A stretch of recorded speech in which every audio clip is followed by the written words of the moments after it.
de 6 a 9 de la mañana. Vamos a escuchar el Sin Censura de hoy de Sabrina Bacal, que ya está con nosotros también, y sigue ahí con nosotros el profesor Rafael Candanedo. Adelante, porque quiero, para que Sabrina tenga la oportunidad de desarrollar, que escuchemos el balance que ella hace en el día de hoy sobre gobernar y mandar. Adelante. Panamá cumple más de un mes de protestas, cierres y agitación social alrededor de temas sumamente sensibles para los ciudadanos. Se trata de una situación compleja que requiere de una solución política dentro del marco de la democracia y no una respuesta gubernamental defensiva, llena de imposiciones, ataques y represión. El método está tan normalizado que hasta una consulta de zonificación en Boca la Caja terminó en una intervención policial abusiva. Aunque la intransigencia y las posiciones extremas no son exclusivas del gobierno, la responsabilidad para buscarle una salida a esta crisis sí recae en la máxima autoridad del país, el presidente José Raúl Mulino. El problema es que el mandatario sigue empeñado en demostrar que manda y no ha comprendido que el pueblo lo escogió para gobernar. Según la Real Academia Española, mandar es ordenar al súbdito o imponer un criterio, significados más cercanos a un régimen autoritario. Gobernar, en cambio, es dirigir un país o guiar, lo que en democracia implica el respeto al Estado de Derecho y al disenso. Quien manda impone su poder, mientras que quien gobierna se gana la autoridad.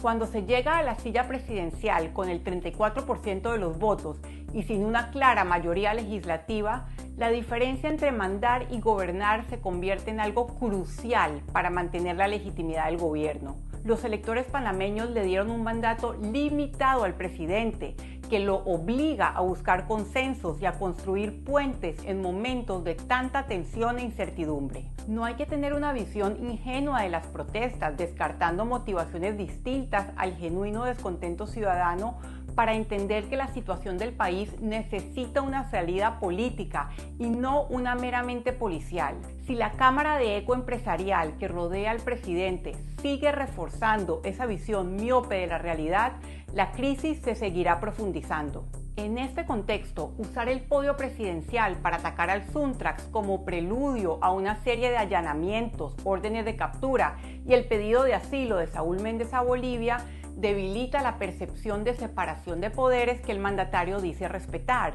No comparto ni la ideología ni los métodos de la organización sindical, pero en una democracia el gobierno está obligado a cuidar las formas y el debido proceso. La defensa del Estado de Derecho debe prevalecer sobre la búsqueda del aplauso fácil. Aquí lo importante, como dijo el canciller, es que nadie esté por encima de la ley. Ni los líderes del partido de gobierno, ni el círculo social cercano al poder, ni los empresarios, ni los dirigentes sindicales. Los llamados a un diálogo que han hecho las iglesias, la Universidad de Panamá e incluso las propuestas de diputados para incluir en sesiones extraordinarias un espacio para la discusión de artículos de la Ley 462 que han generado malestar social son oportunidades para ventilar el caldeado ambiente nacional. En lugar de descartarlos de entrada, el presidente debería verlos como oportunidades para calmar las aguas. La invitación que hizo el mandatario a los jefes de bancada de la Asamblea para una propuesta de nueva ley para el sector bananero fue un paso en la dirección correcta. ¿Por qué no aplicar ese mismo método de escucha, diálogo y búsqueda de consenso a las otras causas del malestar ciudadano? Esa sería una buena forma de dejar de mandar y empezar a gobernar. Dejar de mandar y empezar a gobernar. Ha sido reiterativa esa frase esta semana y la resume Sabrina en Sin Censura, en este artículo que cada viernes escribe y también lo proyecta a través de un video en el diario La Prensa. Gracias, Sabrina, por estar con nosotros. Aquí hablamos hace un momento con el profesor Candanedo de hemos perdido la capacidad de dialogar cuando aquí recordamos Bambito y muchos otros escenarios coronados donde el diálogo imperaba en Panamá. ¿Qué está pasando? ¿Qué se ha perdido eso en Panamá?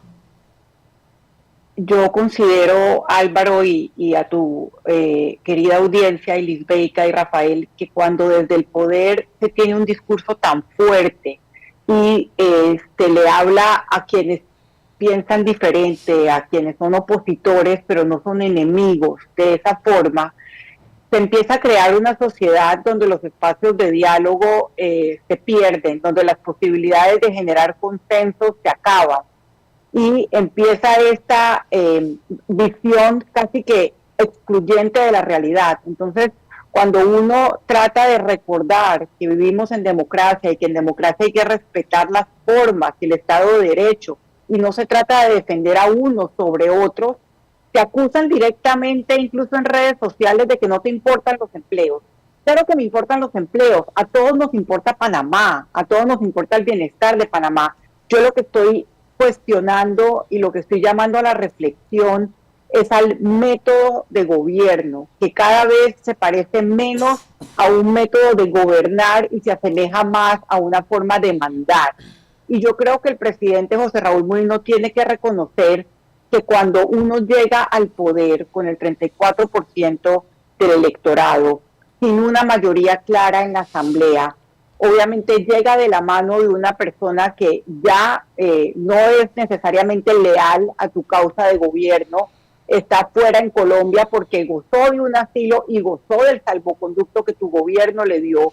Cuando uno tiene esa debilidad, digamos, estructural, uno tiene que tender puentes con otros sectores, pero lo que yo estoy viendo de José Raúl Mulino es que está rodeado solamente de los empresarios y de su círculo cero que le dicen que él está haciendo lo correcto, que lo aplauden, y eso lo estamos viendo muchísimo porque cuando el presidente dice algo, inmediatamente la Cámara de Comercio y CONEP lo repiten y lo respaldan, pero el país es más grande que esto, Álvaro. El país es más grande de lo que vemos en algunas cuentas que a mí me parecen un poco demasiado alineadas al discurso gubernamental para ser genuinas, para hacer sentimientos genuinos.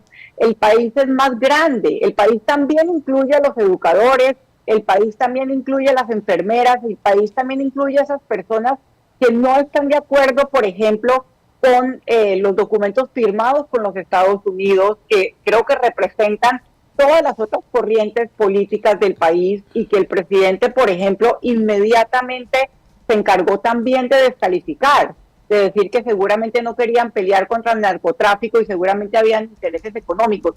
¿Por qué? O sea, ¿por qué romper esos puentes en lugar de buscar otros espacios para tender puentes? El presidente y este gobierno está muy aislado, está muy débil y no queremos un gobierno débil o que pierda legitimidad en esta situación económica que vive el país, porque ya hay suficientes razones para el descontento, para agregar una más. Así que mi objetivo esta semana fue realmente hacer una reflexión del tipo de sociedad que estamos construyendo a partir de un gobierno que piensa que mandar es suficiente, pero en esta circunstancia lo que tiene que hacer es gobernar.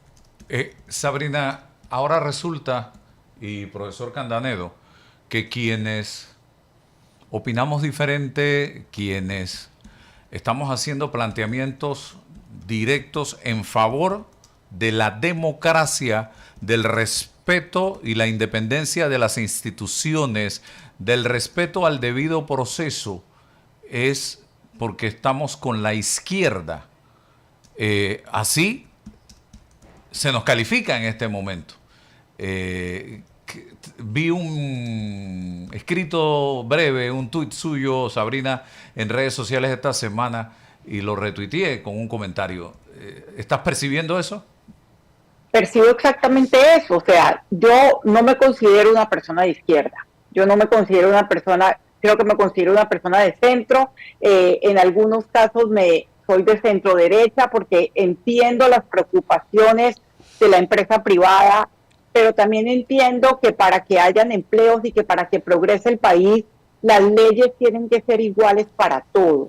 Y entonces, si tú estás creando una situación de incertidumbre ante la ley, de desigualdad ante la ley, al final esto no es ni siquiera bueno para la empresa privada. Y este era el mismo, digamos, debate o el mismo argumento que yo tenía durante la época del contrato minero. el contrato minero era algo que le daba un poder enorme a una compañía enorme, y que le daba unas prerrogativas que lo convertía casi en un enclave colonial. Y en el momento en que uno cuestionaba, antes de que la corte fallara, inmediatamente te catalogaban o te señalaban, y todavía al día de hoy lo hacen como que no me importan los empleos y que soy insensible.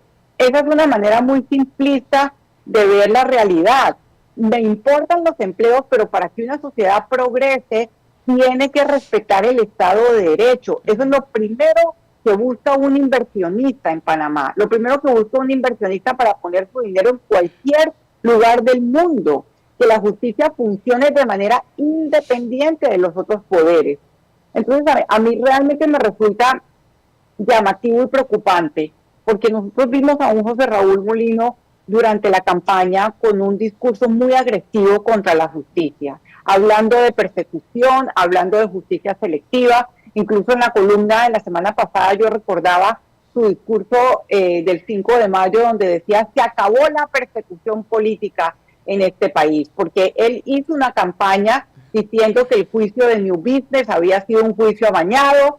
Ahora estamos viendo, por ejemplo, que Martinelli está disfrutando de su asilo dorado en Colombia. El hermano del canciller, que también estaba en este caso de New Business, fue absuelto en este caso. Entonces, ¿qué mensaje estamos mandando cuando la justicia no es igual para todos? Estamos mandando un mensaje de irrespeto a la separación de poderes y respeto al Estado de Derecho. Y déjame terminar este punto. Yo no dudo de que hayan temas y materia para investigar dentro del manejo de la dirigencia sindical, de una dirigencia sindical que tiene muchos años en los mismos cargos. Eso es perfecto, pero ese es el trabajo de la justicia. Y a mí, como politóloga, como observadora, como periodista, como ciudadana panameña, lo que me llamó la atención es que el presidente el jueves pasado, no ayer, sino el jueves pasado, mencionara que esto venía. Dijo, el Suntrax, ya lo había dicho varias veces, pero esta vez dijo, son una mafia y vendrán acciones. Y efectivamente vinieron acciones. Entonces, ayer en la conferencia de prensa dijo, no, yo respeto la separación de poderes, yo no tengo nada que ver con eso, pero se le olvidó que el juez nos adelantó la dirigencia del Suntrax. Entonces, él mismo se contradice, y es muy difícil pensar que se está respetando la separación de poderes cuando primero el Ejecutivo canta lo que va a pasar y después el Judicial actúa. También cuando se mencionó, cuando se comunicó al país lo del IPACOP, lo hizo el ministro de la Presidencia con una importancia que no le han dado a ninguna otra decisión alrededor de una cooperativa. Entonces, es muy difícil pensar, ellos nos hacen muy difícil pensar que se está respetando el Estado de Derecho y la separación de poderes. Y esto no tiene nada que ver con que yo tenga una posición ideológica cercana a la izquierda. Y lo dejo claro cada vez que puedo, y lo dejo claro en esta columna. Esto no se trata de bando, se trata de que la cancha esté nivelada, de que la cancha de la justicia, de las leyes, esté nivelada para todos los ciudadanos. ¿Qué dice usted de esto, profesor Cantanero? Sí, quiero decir algo. Bueno, no comparto 100% lo que dice Sabrina, y me recuerda un estudio que se hizo algún tiempo donde se decía que los países que habían tenido más desarrollo institucional en América Latina son Chile, Uruguay y Costa Rica. El mismo presidente de Costa Rica dijo esta semana que en Panamá hay un problema de legitimidad. Menos del Molino, la popularidad de él hoy es menos del 10%, y de su gobierno. Y yo insisto en que hay un síndrome de negación. Solo es Suntrax. Cuando el problema aquí es los indígenas, es el problema de los maestros, es la clase media. Yo nunca vi nada parecido en Darién a lo que está ocurriendo. Que además Darién está tomado, no ahora, hace mucho tiempo por Senafrón. Bueno, allí, mire todas las cosas que han ocurrido, hasta cosas muy horribles como esta agresión a una cabo del Senafrón. Entonces, yo creo que nosotros, en vez de ir para el autoritarismo, que ha dado pasos muy seguros en las últimas semanas, Mulino, nosotros tenemos que ir para un sistema democrático. Y no importa si es de derecha, si es de izquierda, lo que sea. O sea, eso, yo creo que esto no es tanto el problema es que haya institucionalidad, que haya principios, que una persona de la jerarquía de poder de Mulino no haya dicho una cosa cuando fue la detención de Alma Cortés y ahora esté haciendo todo lo contrario.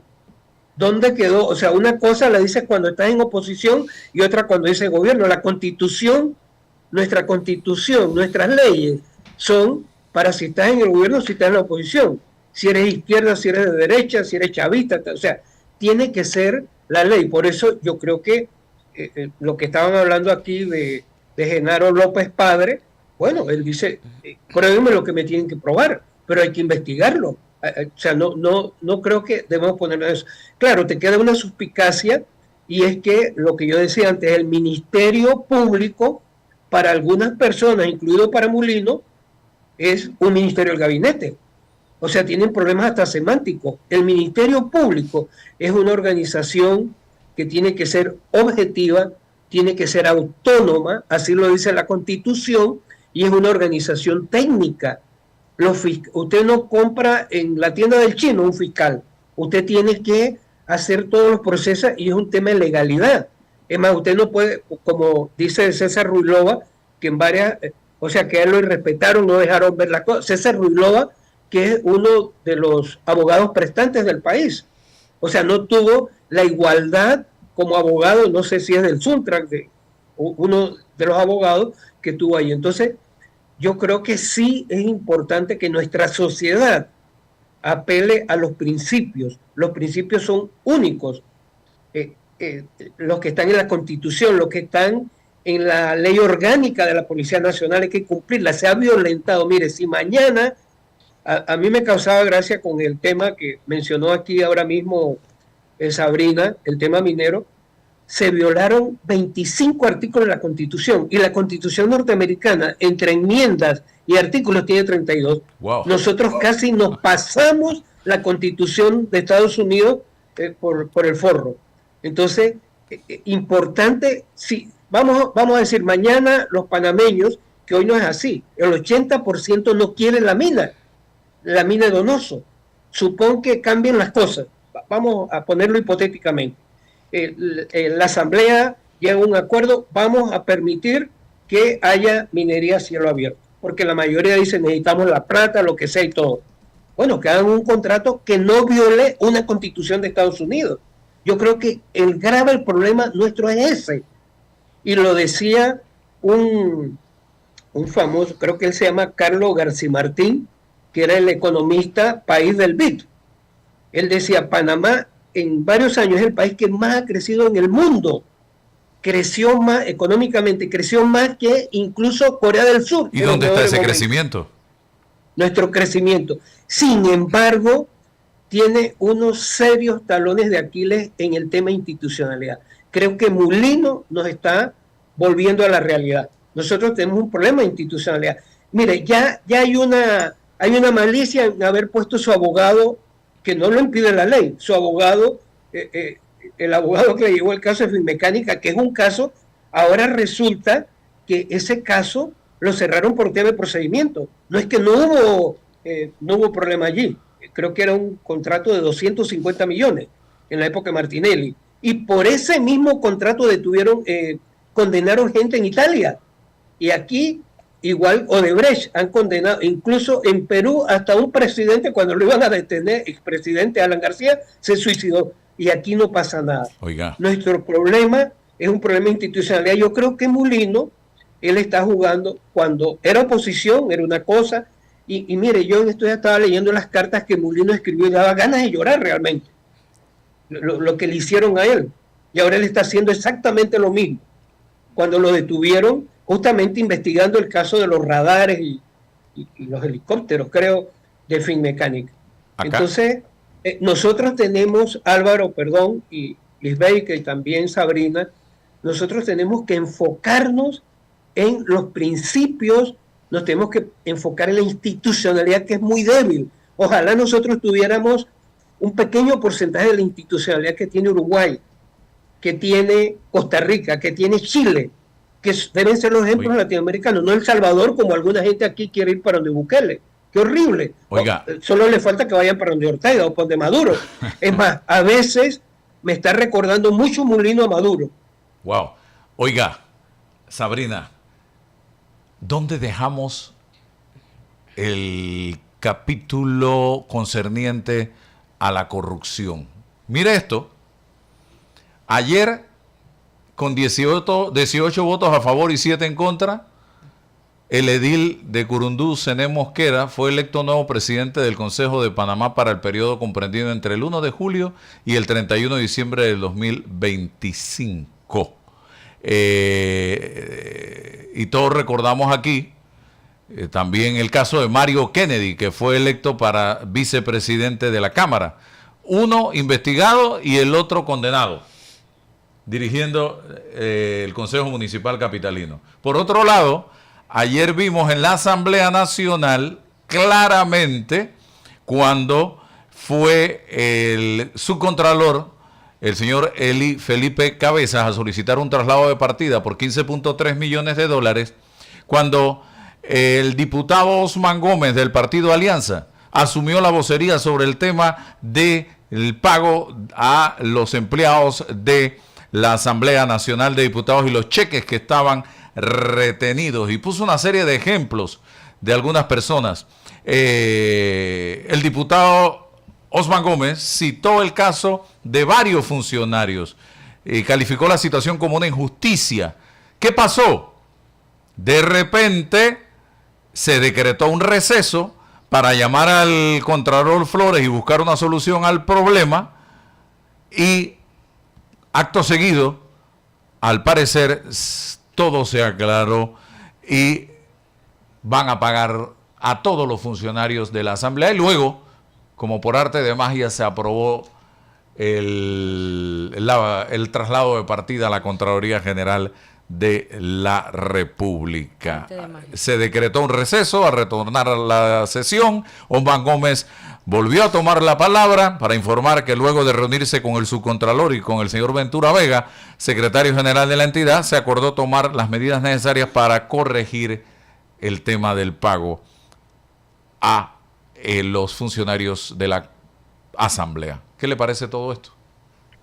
Mira, yo creo que la Contraloría está llamada a controlar el gasto público, y con estas auditorías que ha empezado a hacer, además, digamos, del show mediático en el que al resultado tienen que empezar a mostrar resultados.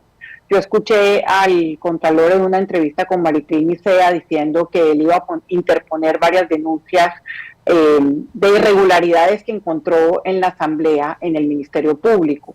No sé si hemos sabido sobre eso, pero sí sabemos, por ejemplo, quiénes son los diputados que planillas más grandes tienen, que más gastan, que no pueden, digamos, justificar la cantidad de dinero que gasta, y yo no he visto, digamos, una celeridad o una acción contra ellos para que se haga justicia en ese caso, para que no se derrochen los dineros de todos. Yo solamente he visto eso de ayer hasta fue ahora un chantaje.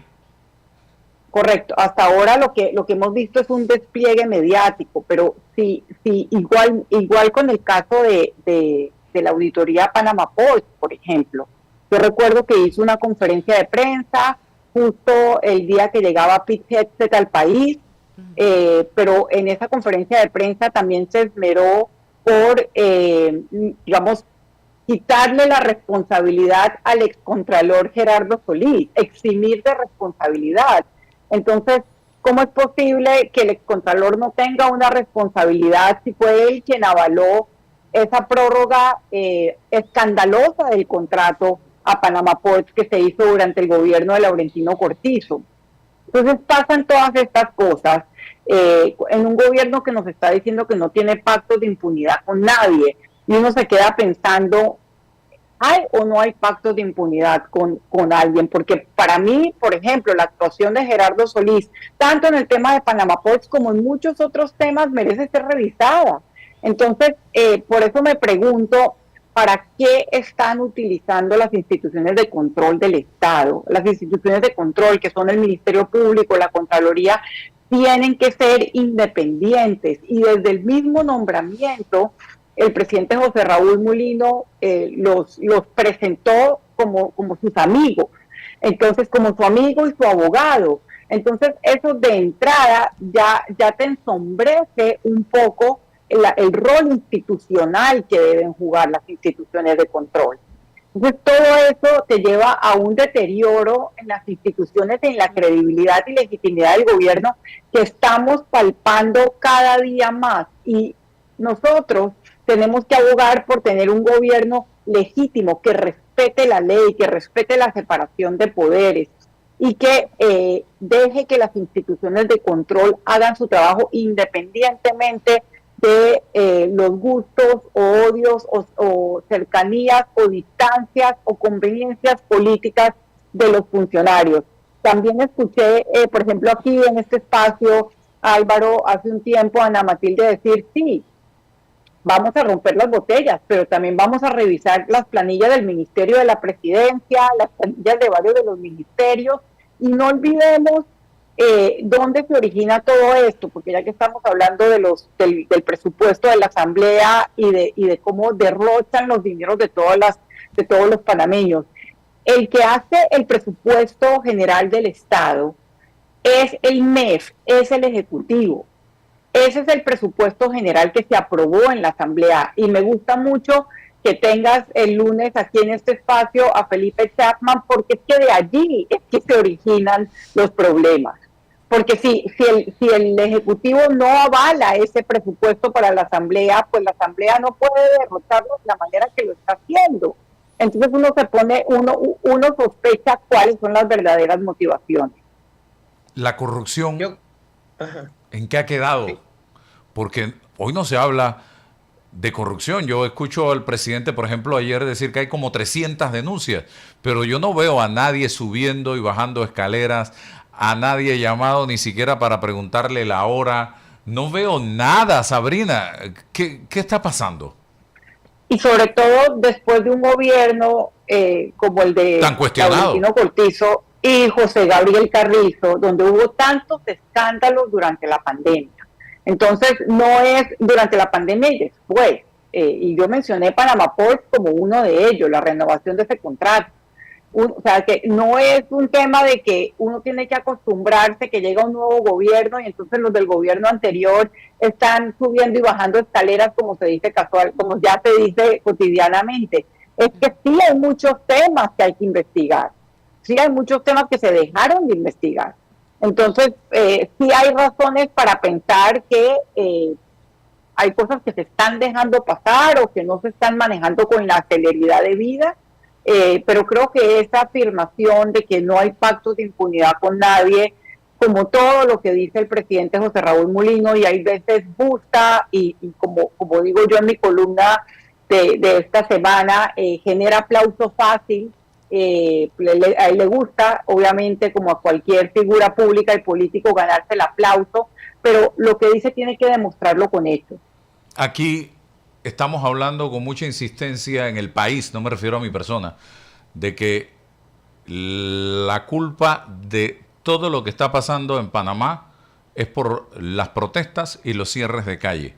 Yo decía en un escrito esta semana que tenemos que empezar a ver el bosque y no el árbol. Aquí hay graves problemas estructurales a los que tenemos que enfrentarnos rápidamente, porque de lo contrario, señoras y señores, vamos rumbo al despeñadero. Aquí la deuda externa panameña ya está, si no llegó, por los 60.000 millones de dólares o más. Aquí tenemos problemas con listas negras, grises. Aquí el grado de inversión prácticamente ya nos sacaron, nos eliminaron el grado de inversión como país.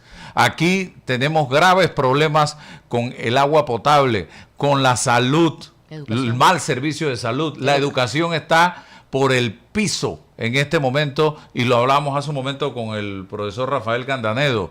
Aquí hay problemas de fondo, profundos, que no hemos querido enfrentar, y entonces todo es culpa de las manifestaciones, de las protestas. ¿Cómo resolvemos estos problemas estructurales que tiene el país? Yo quiero decir algo, yo pienso que este es un maniqueísmo y justamente trata de ocultar la verdad. O sea, la verdad es que es un país, como decía García Martín, que crece mucho. Nosotros todavía estamos en la senda de los que más crecemos, con Perú, pero nosotros no tenemos institucionalidad. Es más, lo que está hablando aquí de Kennedy, del otro, es que hemos normalizado la corrupción, hemos normalizado la impunidad. O sea, nos parece bien.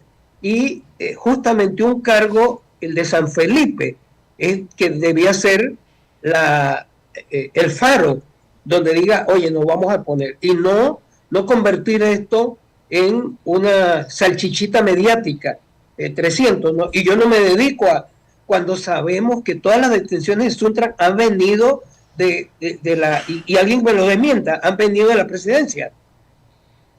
O sea, para unas cosas, para otras. O sea, ese jueguito como sociedad nos hace daño. Entonces normalizamos la corrupción, normalizamos la impunidad.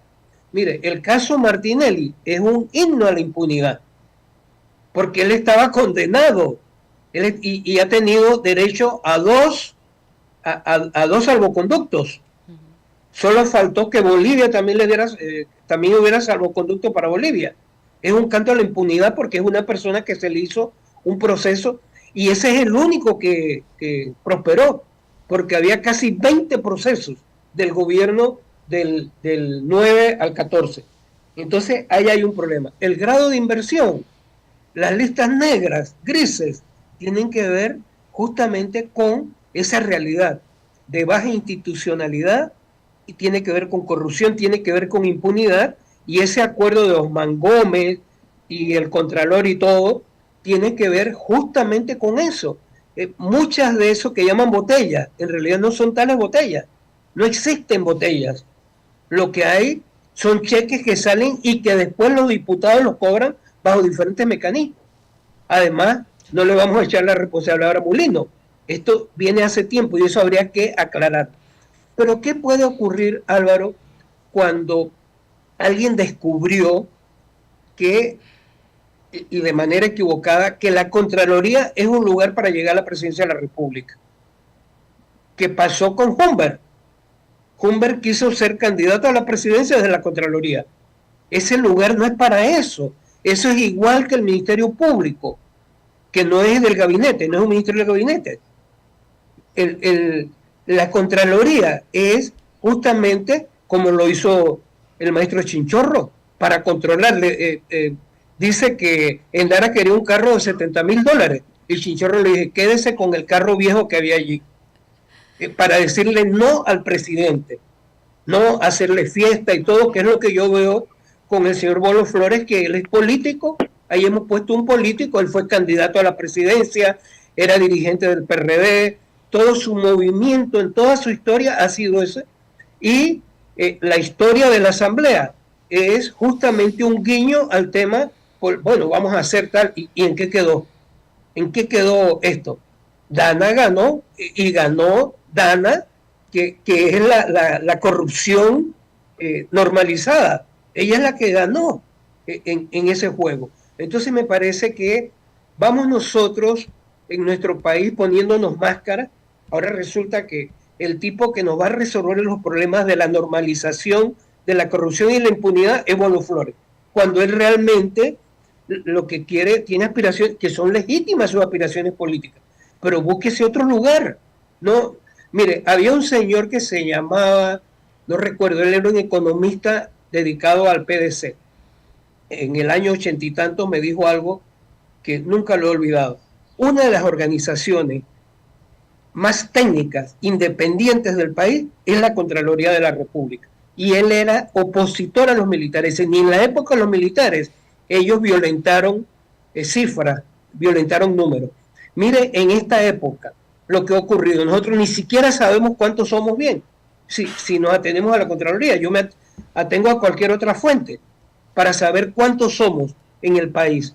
¿Qué pasa con la Contraloría? Ha tenido todo el descrédito. Yo he sido profesor allí de personas en la Contraloría y es un equipo fantástico, un equipo de un nivel altísimo, pero ponen, imagínense estos directores que ponen allí, imagínense por ejemplo Solís, o sea, queda anulada toda esa experiencia, todo ese conocimiento de una institución tan fuerte en su historia, en su estructura, en su personal humano, que entonces queda desvirtuada totalmente. Y por eso es que damos estos tumbos. Claro. ¿Ve?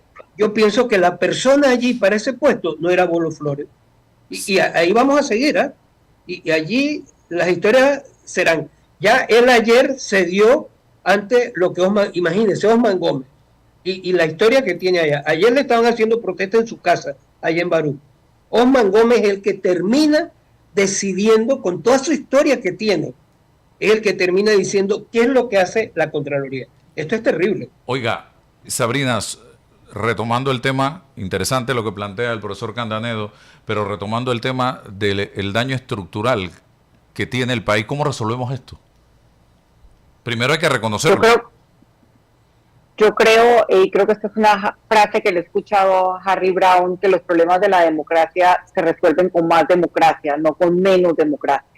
Y yo creo que el presidente tiene que empezar a conversar con otros sectores distintos a los que le son afines y a los que están, digamos, apoyando sus acciones de gobierno. Probablemente cuando escuche a otras personas se dará cuenta que los mueve la misma motivación de que el país sea mejor, de que haya más empleo, de que haya más seguridad jurídica para todos los inversionistas. Creo que se necesita darle oxígeno, ventilar esta situación que estamos viviendo. Y es por eso que yo decía, y lo hablábamos aquí el viernes pasado, Álvaro, con la diputada Brenes, que yo entiendo la postura del gobierno de no derogar la ley que reformó la Caja del Seguro Social. Entiendo que esa ley pasó por un proceso legal, entiendo. Pero también entiendo que en este momento hay un descontento que le quita legitimidad a lo que fue aprobado. Esta ley no ha sido la única que pasó por la Asamblea, que cumplió con el proceso, digamos, de debate legislativo y que al final generó descontento. En todos los países que han reformado su sistema de pensiones ha habido descontento social. Entonces, si hay dos grupos distintos de diputados, unos que apoyaron la ley, pues, que era la carta a la que yo hacía referencia de los diputados de Moca, y ahí también entraron otros dos diputados de Vamos y de Libre Postulación, y otra de diputadas de Vamos, diciéndole ambos, abramos el espacio usted llame para meter en sesiones extraordinarias el debate de estos temas, el debate de ciertos artículos que han resultado ser muy polémicos, ahora que la gente está tratando de entender qué fue lo que se aprobó. Entonces, yo no vería eso yo vería eso como un salvavidas, como una oportunidad para tener un espacio de diálogo. Por eso es que yo menciono, obviamente no terminó bien, ya sabemos que no terminó bien lo de Bocas del Toro, pero tengo que confesarte que a inicio de la semana, cuando vi que el presidente llamó a los jefes de bancada a dialogar a la presidencia de la República, dije, qué bueno, vamos a generar, digamos, espacios de consenso, al menos al nivel político, al menos al nivel de la Asamblea, para debatir la situación del país, para ver cómo le encontramos una salida política y no solamente una salida policial y de represión a la situación que vivimos. Pero bueno, quedó limitado a eso. Ya sabemos lo que pasó con la empresa bananera, lamento muchísimo lo ocurrido, pero yo creo que esa es la forma de llegar a consenso, no simplemente imponer y atacar y digamos, crear este ambiente también en el país y en redes sociales tan tóxico y tan agresivo contra cualquier persona que trata de aportar al debate público sin estar completamente alineado al método que tiene el señor presidente de mandar y no de gobernar. Bueno, nos quedamos con esta reflexión, Sabrina, y bueno, a seguir esperando. A ver, todavía el presidente tiene 4 años y 30 días para corregir rumbo, para seguir algunas de las recomendaciones que se le hacen a diario.